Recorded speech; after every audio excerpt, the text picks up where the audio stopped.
a pioneering, thank you, Ben. um, today we are excited to host Cici Zhang, a pioneering member of BrainCo and one of the first graduates of MA in Happiness Study program. And at Harvard's iLab, Cici has propelled the use of brain-machine interface technology to enhance learning through neuroscience. Apart from her technical innovation, she leveraged her expertise in executive coaching to foster leadership within BrainCo. So today, Cici will discuss how this transformative technology is not only advancing education, but also improving the life of individuals with autism, disability, and children with autism. So please join us for an enlightening conversation about harnessing technology to elevate our quality of life. And thank you so much, Cici, and everybody to being here, especially Cici, who will share with us her story and her, all all her expertise. Hello, Cici. Hello. Hello everyone. I'm always very glad to be in the middle of happiness, folks, because this is a happy place. And yeah, last week I did host the discussion group on selling and packaging a happiness training, but it was indeed a group coaching session. It was not a informative session at all. And I'll just do a very short introduction of my journey. Jasmine already did a very good summary of that. I actually spent the first 24 years of my life in China all the time. I grew up here. I have an all Chinese family. Before me, nobody in my family has ever traveled abroad. We always lived in Beijing, and a very traditional family. And I decided to go study abroad when I was in college in China, because I joined a lot of student organizations, and I had the fortune to travel abroad as volunteer and interns, make my own money during the semester, some part-time jobs, and then apply for opportunities to work and travel abroad. I went to around 25 countries during the 4 years in college. And then so that's what motivates me to apply for he wants to be in the conversation. Just to say hi. Hello. I hope you remember me. Yes, of course, he does. So yeah, I applied for master study, and I went to Harvard for Master of Education degree. That was where I met my co-founders of BrainCo in the iLab. So yeah, so I studied there, graduated my master studies, and I actually co-founded BrainCo with a PhD student at Harvard. The company is called BrainCo, and we create brain-machine interface wearable devices. It would look like some of them look like a headband on the forehead, some of them look like an eye mask, some of them look like prosthetic arms for amputees. So we created those products for people in need, like what you said, children with autism, ADHD, people with insomnia, or adults with depression and anxiety. So we're still doing that. This is our 10th year. And also after graduating from Harvard, I started my training as a life coach. I went through the ICF life coaching trainings with Coactive Institute, and then I later got certified as a organizational and team coach through CRR Global. So I've been studying and practicing coaching for almost 8 years. Yeah, and I started the learning of happiness studies around 3 years ago. And that was 2021 when I just got pregnant with this dude. because I had the time luxury, and also a alumni from Harvard. He was in charge of the enrollment of HSA in China. So I was introduced to the course. I started learning. I volunteered to be the class monitor, basically a volunteer who organized self-study groups. I talk about this in one of the other discussion groups with HSA Club. So we study every 2 hours every Sunday together. We watch the classes together, we talk about it, and we finish all our GEMs together. So that has been a very fulfilling year. 这个要黄色的。好, okay. That's been a very fulfilling year. And then I finished my maternity leave and the course at the same time and went back to career life, and more challenges come, just as every new mom does. I believe, Jasmine, you know what I'm talking about.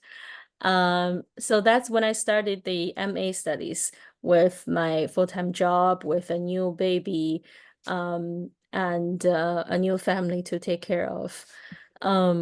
It's been really overwhelming, but worthy.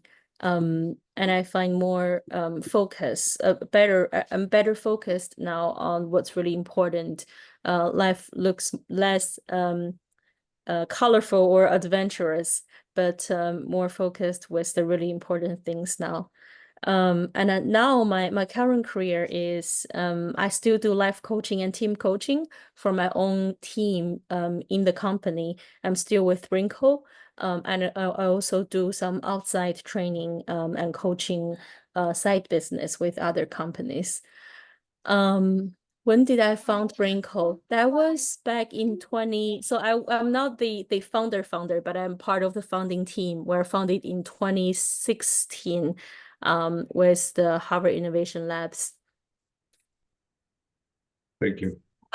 That's a short summary of my journey before here and now. Wow, that is really impressive. And so we have some mutual knowledge right now, because you found happiness study, and then you got pregnant with your baby. After you have him, then you graduated a certificate program, and then right now you are raising your son with happiness study as well, but leverage from certificate to the MA in happiness study. How did you find time? Earlier you mentioned about you found this happiness program because the kind of like the founder of happiness study in China. Yeah, But then I think he's the enrollment representative, Greg Lee. Yeah. So because you know him, and how did he share with you about happiness study?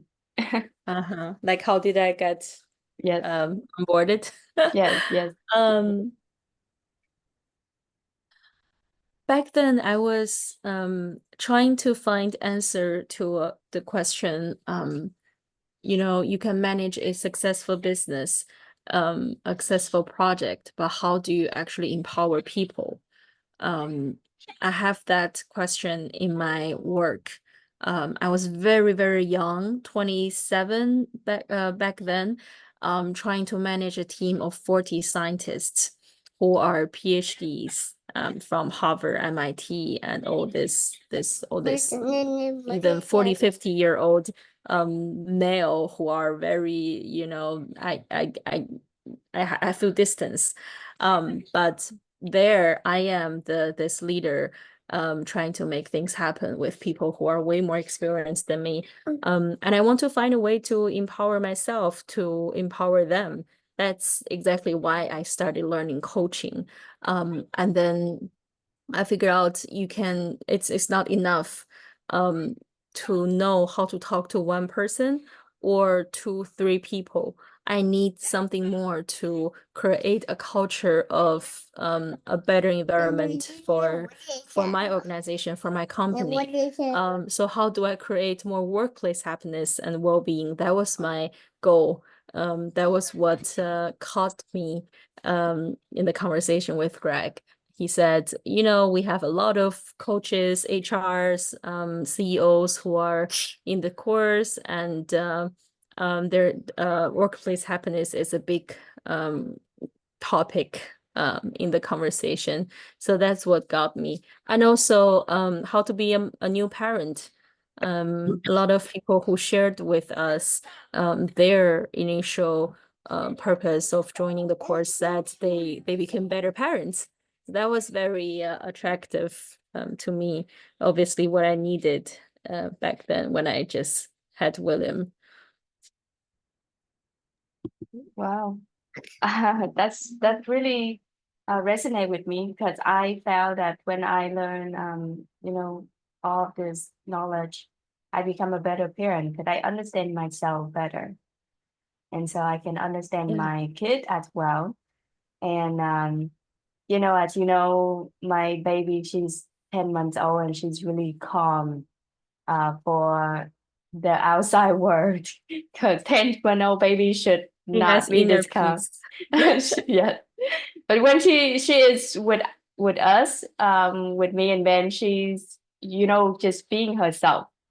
And yet when she goes outside, she was so mature, or like is mature most of the time, even Yeah. at, yeah. Yeah, Yeah. it's so interesting because you and Ben with your daughter, me and Daniel with our son, we were all together in New Jersey in the graduation. I still couldn't believe we made it happen. It was our first trip with as new parents with the baby alone, without my parents or without any helper. I have to say I admire you guys so much because you are doing it so well when she's so young. Yeah, there's always some life challenges to let us learn something. Yeah, you know, like when you say we get together, so what I so just let everybody know that I had an eye on Cici in the beginning of our MA course, because she rarely appear in our class because of the time difference. Uh, but then you know, I'm like an house watching on everybody, and I love to turn off my camera, but like I'm like on the screen and looking at everybody's face all the time. So when she appeared, I was like, oh, this the younger, she is so pretty, and she loved talking about brain, because we did learn about neuroscience and neuroplasticity in our course beginning of our MA class. And so she talked to Tao about, you know, what she had done with brain, and I was like, wow, that's interesting, because I love learning about brain, but I'm not the brain expert, and this is not my field of working either, you know. But I love things that related to brain, and Cici like talking very confidently with Tao about brain that just caught my interest. And when I met her and Daniel and you know her son, I was like, wow, they both are very young and successful as well.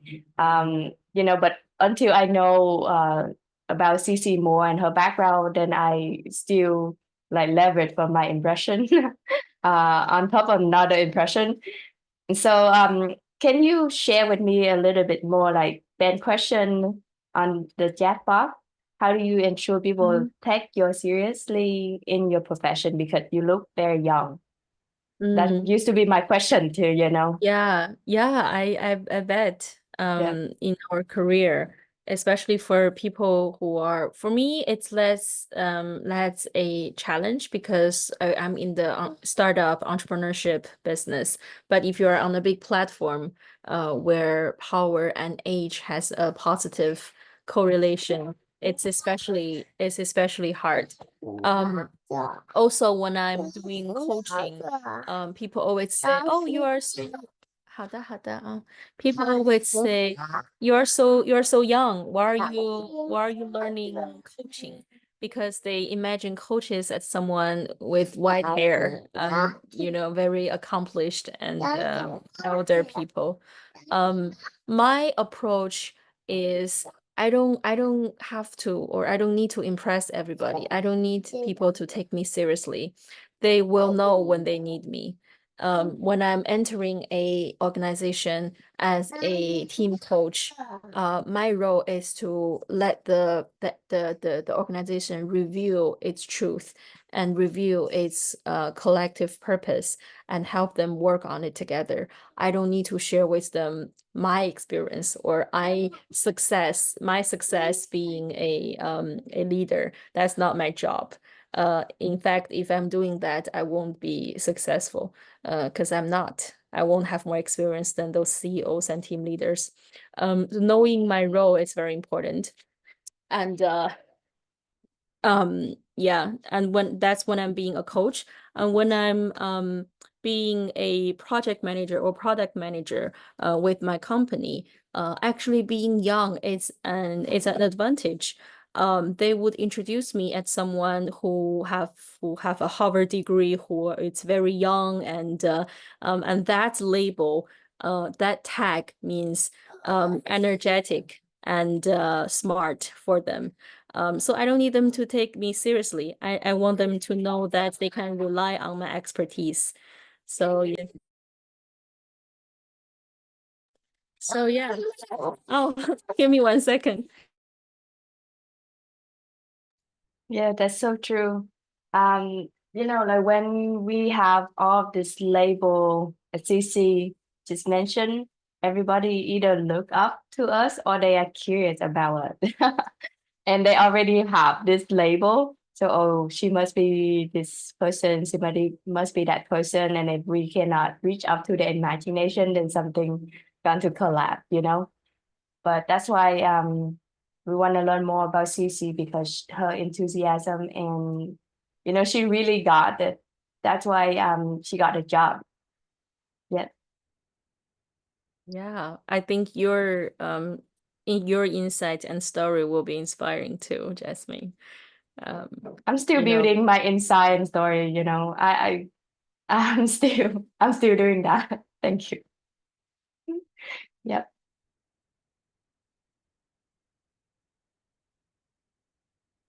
Hello. I love baby. I love baby a lot, and personally, I used to not like me, but we used to do a lot of volunteer work for the community when I was little. There was one time that we went to this autism school to have like singing for everybody, not me, but there was a group of us, like the youth go there and volunteer and hang out with like autism kids.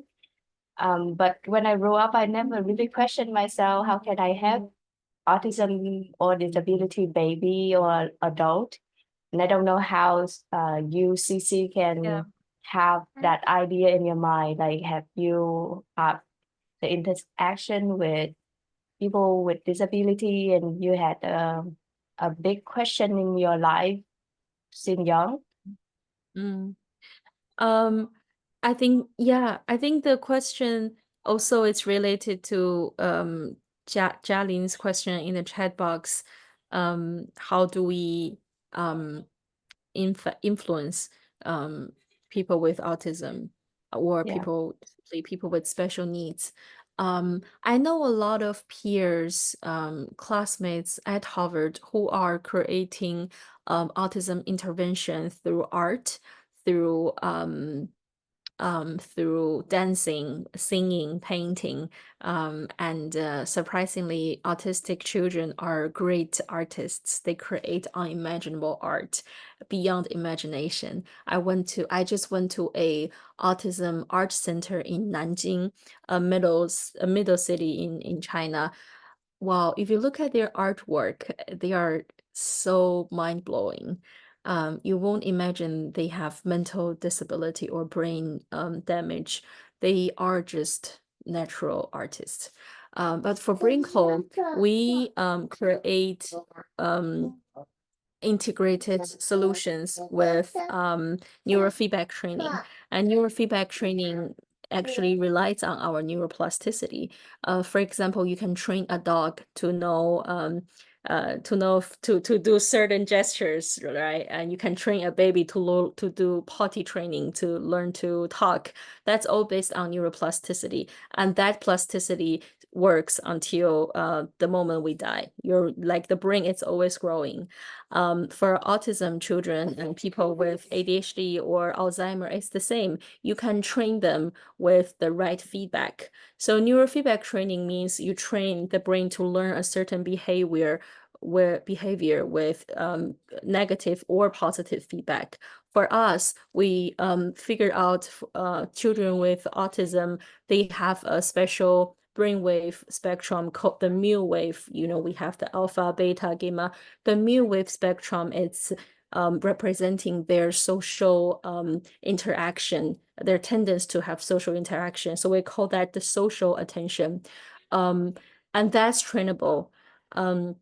So in our app, we have a headband and the app on the pad. When they wear the headband and they watch the pad, there are interactive games. For example, a monkey trying to save a chicken who falls into the river.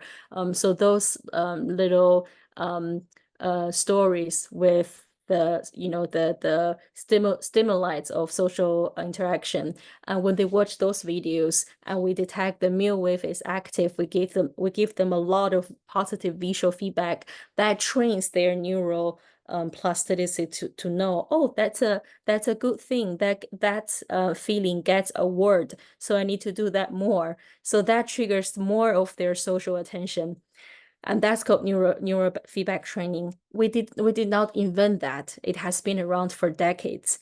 Neuroscientists use that method to train a lot of trainable diseases. So yeah, the autism solution has been proven to be effective. And we have built 2 rehabilitation centers, one in Hangzhou, one in Shenzhen. Both of them has more than 100 students from 2 to 6 years old who are diagnosed with autism. In their intervention there, they go through a 2-year program, and then they graduate. They go back to the normal school. They don't need to go to special school anymore. So that's just the answer on the autism question. Oh, I got a goosebump when you say that. It's so beautiful. Yeah. I saw another question from Shilin. For being as mom-daughter, why boss college with so many roles? How do you balance in these roles, and what would you do when there's any conflict? That's a good question. It is a good question. I think all the girls, all the women here have their own answer to it. And it's funny, I think about it every day. How do I balance the different roles? And until one day, 正在下载啊。Until one day, my direct report at work gave me a comment. He said, "You know, you are like a mom of the team." And that moment I realized, oh, someone wanted to talk. It's okay. Yep, I got it. Thank you. At that moment, I realized my role as a mom actually is benefiting my work, because being a mom might means love, like acceptance or carefulness, or compassion, or inclusion, or anything. And that are all great qualities for being a team leader. So I'm realizing that, I don't need to balance those roles. I have one role, that is to take care of people who I care about, as a team leader, as a mom, as a wife. So that becomes less of a struggle for me to balance. And I also learned that I really need to leave time for myself and for my family. When, you know, of course there are days when you just don't stop working, but there are days when I just need to get totally offline, so I can be with them. Not today because my parents wanted to have a day off. So I have to be with him. Bear with me, people. Yeah, so I don't need to balance. I don't think we need to balance. We just be the one person like who we are. And the world need to accept that. That's what I shared with this feeling with a coachee, and that she said after 2 years, that's this sentence she still remembers after 2 years, and that line is if the world is benefiting from my offering my good qualities, they also need to accept my challenges and my disadvantages, because it's just fair, right? You be you and the world accepts that. Well, it's a very blessing for anybody to have this inner peace, and she also has it. That's why people feel comfortable around her. You know, that's why they feel the mother love. And I recently learned that because I have kids. Kid teach us a lot, and if you know we don't fight with the kid, then we will be able to learn this inner peace from all of the kids. Yeah. And I have a lot of questions for you, Cici, but I'm going to give this opportunity to Hugo. Hugo, Yeah. please. Hi, Hugo. Okay. Hi, Cici. It's a pleasure to see you again. I remember your exercise you made us in Cartagena about your grandparents' story and all that stuff. Oh, I yes. love it. Yes. That was a brain I gym. hope to see you in Mexico, the next retreat. I hope to see you. Look forward to Well, that. Still deciding. My question is related. You mentioned the brain strap, the product that your company BrainCo has, and the neurofeedback, how it works. Looking at the product, I know it. I haven't tested, but I know the product. I know there are different companies working on neurofeedback of the brain in order to train the brain, let's say. As I saw your strap, it looks like it faces in the front of the brain, of the head, let's say. So my question is, if you are working only with the prefrontal cortex of the brain, or not all the brain, because some others look like helmets, you know, they got the neurofeedback from all the brain at different parts. So what's the strategy related to that product? Because I also love all related with the brain, neuroplasticity, and all that stuff. So I think it's very important products. Yeah. I love that question because it's a very professional and specific question. Our brain No, is sorry, very I don't want to disturb the audience. If it's too specific, then we can talk separately. But no problem. Sorry. Yeah. I will try to answer it with my my own understanding because I'm not a brain scientist. Our brain is very measurable, and there are great companies out there in the world who create medical devices to understand our brain on a whole scale.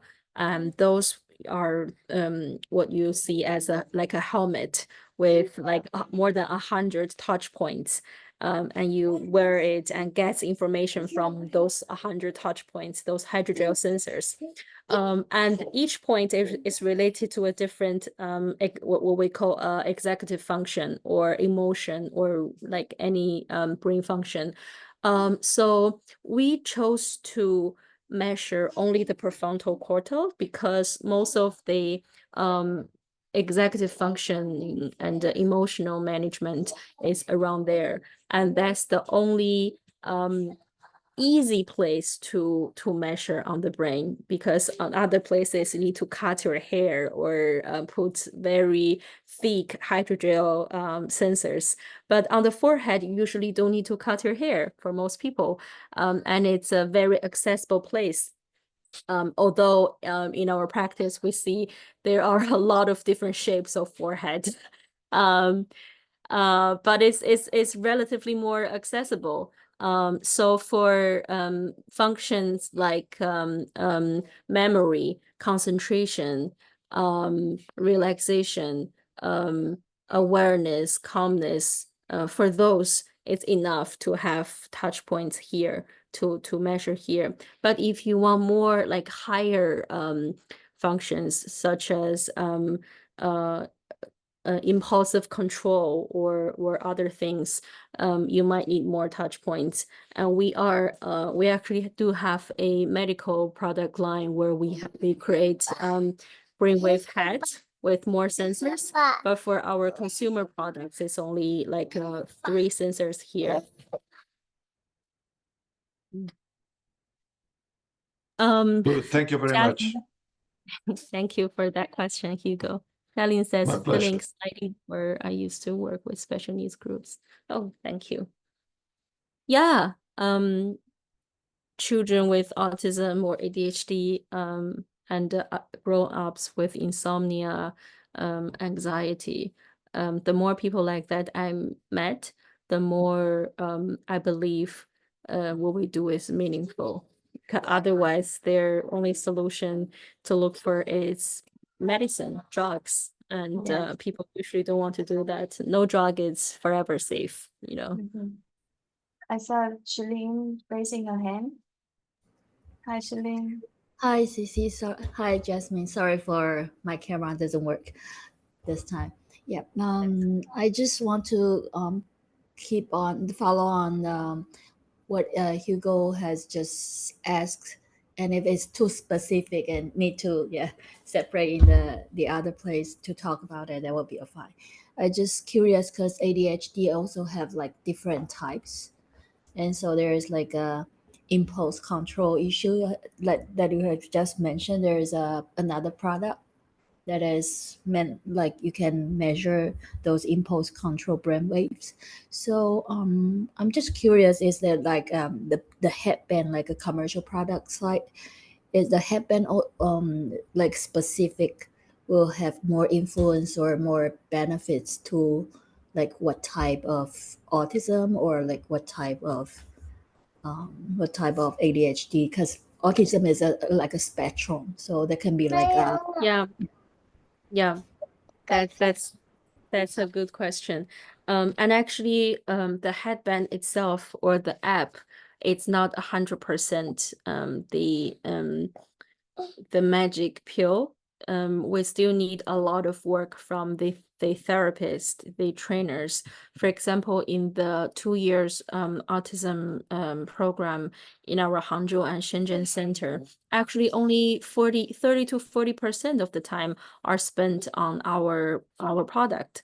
60 to 70% of time are still spent with their therapist. The difference is those therapies are, if you are in the field, you know, Denver model or BCBA model in the autism space. So we still need those trainers, those therapists. The difference is they use brain-machine interface solutions as their teaching tool, so that they know how the kids are progressing.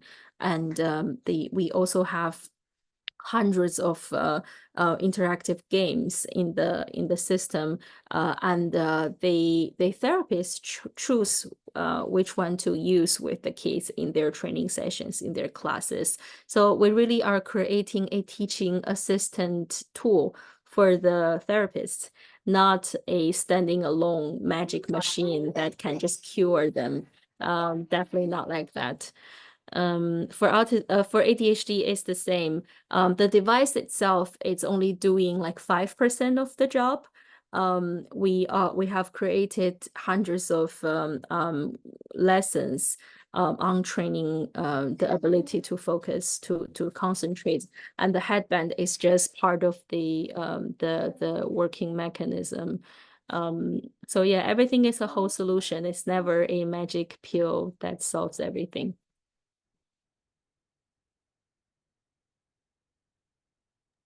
Thank you very much, Cici. Thank you. You. Yeah, I got to learn, about brain, and our brain is amazing indeed. And our body is really amazing as well. We thought like we have to work with brain, but sometimes we can other part in our body connect to our brain too, like our tongue. It connect to our brain, and that's why we have in the happiness study we learn multiple case, like different case, and this different way of how people can connect with the brain through research and test and trial. So I want to go back to happiness study a little bit. And I know that, you had learned in the certificate and also in the happiness study, MA in happiness study. How has your education in happiness study shaped your approach to leadership and innovation at BrainCo and other companies too? Because you are training with other companies, training for other companies. Yeah. When my colleagues hear that I'm in a online master study of happiness, they're always curious what I'm learning.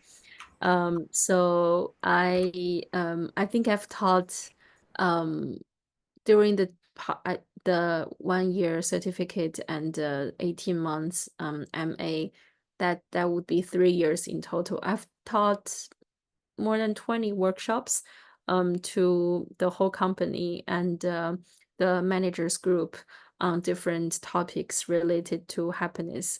And it always got a full house, and people are just curious on how to bring happiness to workplace.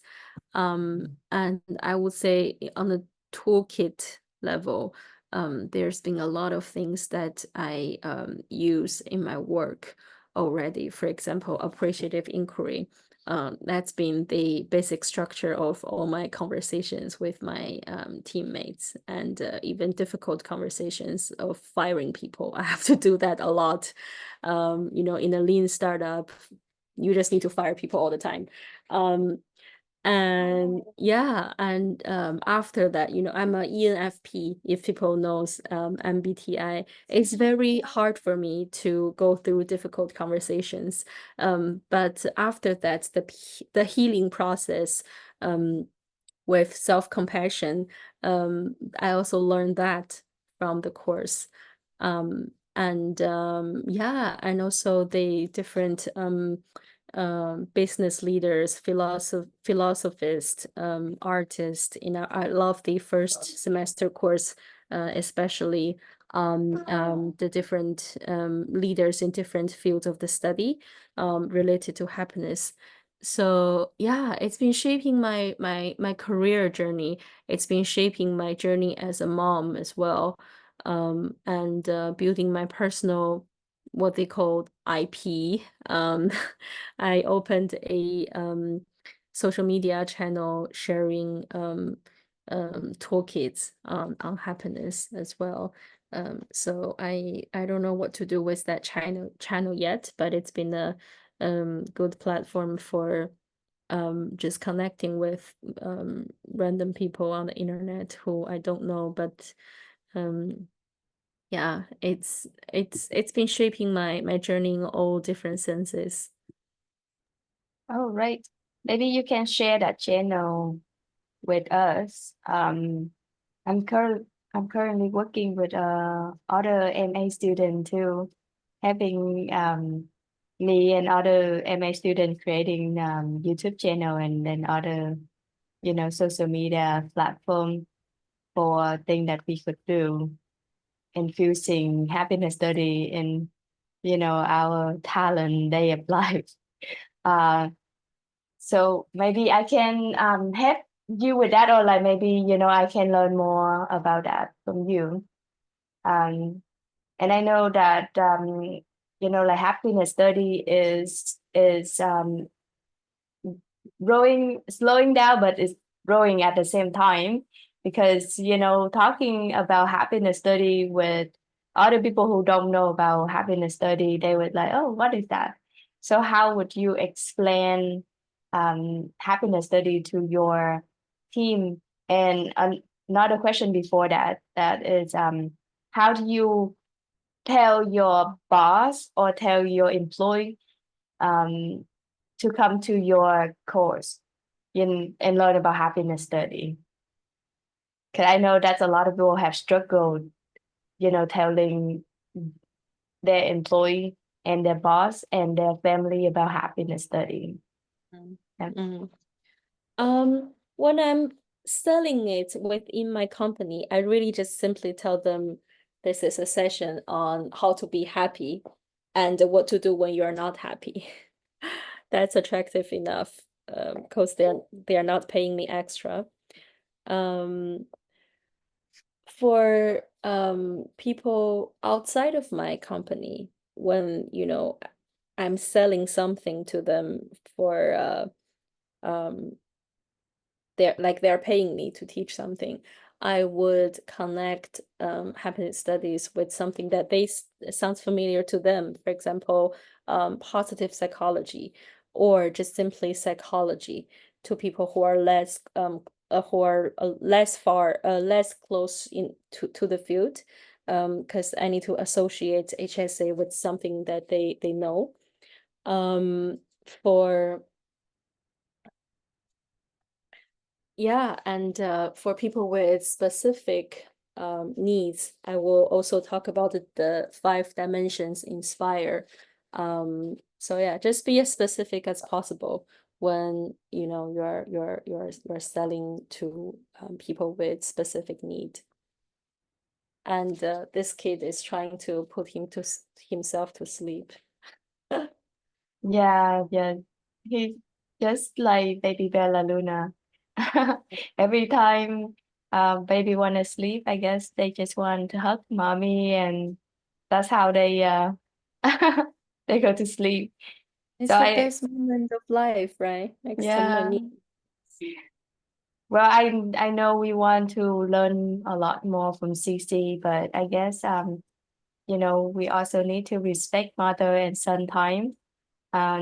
Before you go, before I have the Zoom end, and I will invite Cici again, in another time to share more of her wisdom with us. There's another question that I would like to ask you. If you can if you can host, or if you can if you are the host like me, who would you like to interview?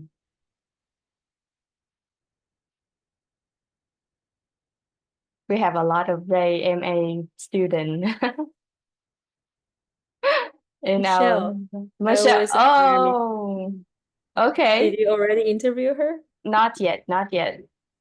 But I thought of her just today. I was like, why haven't I not invite Michelle? So I just had the thought of her today. She had such a amazing, inspiring story of life career transition, and motherhood transformation after HSA. So stay tuned for her story. Yes, and when I can invite Michelle, I will contact with you, Cici. So I'm like serious asking, because I want student interview other student who they feel comfortable and they have this connection, because I don't want to be the only host. And so for everybody who have watched WholeBeinig journey interview, you will see multiple faces who also are in our first group of MA graduates. And we would like to continue doing this for many seasons, for not just our first group of MA student, MA graduate, but also, you know, second group, third group, and so on. And so thank you everybody for being here today. And thank you, Cici. Thank you, baby, I forgot his name. It's William. Malim. And Malim. then, yeah, and your family, then your parents as well for, you know, taking care of, you know, your small family. And thank you everybody to spending time here with our Cici, wonderful, beautiful, and talented guest. And I hope to see everyone again next week and the week after that as well. You know, with our wonderful guest, we will have another wonderful guest next week. His name is Brian, and I cannot wait to learn more from Brian. And again, I will connect with Cici and see what day she's available, because I still want to learn more from her, not just from, you know, happiness study, not just about the BrainCo, but, you know, more, because I know that she is embodied with this amazing knowledge that we can keep learning from her. Is that okay, And thank you, Cici? Jasmine, for creating this meaningful initiative. It's so meaningful and inspiring that you are doing this. And Ben, the man behind the camera. Yes, Ben is also holding Bella Luna for sleeping, and that's why I have this lever to sitting here with everybody. But you know, like, we know our future is more meaningful, like more special than us sitting here. So I will have you and him have your time together, mother and son, and we will be able to see you again, and potentially your baby next time. Yep. Thank you so much. Thank you, And Cici. please send me message on WeChat or email or WhatsApp. I'm always happy to connect. Thank you. Thank you so much. Thank you, everybody. Have a wonderful day and night. See you next Bye. time. Thank you very much. Have a Thank you. beautiful day. Thank you. Thank you, Hugo.